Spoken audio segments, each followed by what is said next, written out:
Well, good day, everybody, and welcome to the learning edition of 5-Minute Psych. In this 5-minute segment, we'll look at operant conditioning, which is a type of associative learning. We'll begin by looking at an overview of operant conditioning before focusing on 4 operant conditioning procedures. Finally, we'll consider applications of operant conditioning. Operant conditioning involves learning to associate the consequences of a behavior with the behavior itself. When this association is learned, we come to adjust our behavior according to the consequences that reliably follow. For example, if pushing a button always caused an ice cream cone to appear, you would push this button more often in the future. But if pushing the button caused you to feel an electric shock on your feet, then you would push this button less often in the future.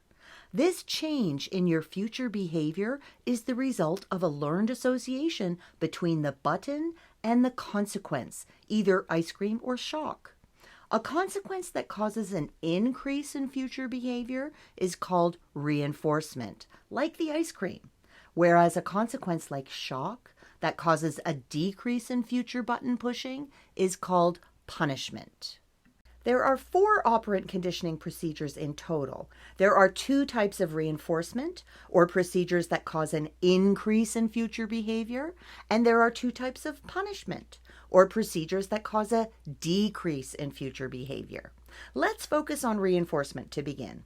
With a positive reinforcement procedure, something is added to the situation that makes future behavior increase, like getting ice cream after pushing the button. With negative reinforcement, something is removed from the situation, and that removal makes future behavior increase. This means that whatever was removed, it was something that wasn't wanted, and maybe it was even aversive or painful, like a loud noise or mild shock. But doing this behavior made that bad thing go away, and because of that, you would do it again and more in the future. As an example of negative reinforcement, imagine you're driving and the bright sun is right in your face, hurting your eyes. You lower your visor to shield your eyes from the sun, the pain goes away, and you would do this behavior again in the future. Note that with negative reinforcement, it requires an ongoing aversive event, and the behavior stops that aversive thing. There are also 2 types of punishment, or procedures that cause a decrease in future behavior. With positive punishment, something is added to the situation that makes future behavior decrease, like getting the shock after pushing the button.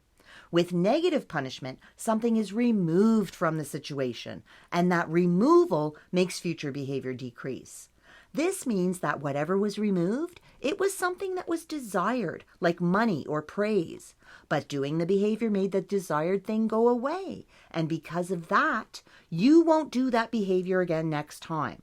A timeout procedure would be an example of negative punishment. The child does something bad, and because of that, they have to go to their room for a few minutes and be removed from the fun. Operant conditioning is all around us, and it has applications anytime a behavior is reliably followed by consequences. For instance, in schools, it can be used to shape classroom behavior, studying, things like how or when, and of course the grades themselves can be reinforcing and punishing. In sports, athletes are reinforced or punished as they strive for their goals, maybe learning how to modify their performance according to the consequences. In the workplace, many companies make pay and advancement based on work performance. With animal training for police, military, as service animals, or even for entertainment, they all use reward programs to train these amazing behaviors.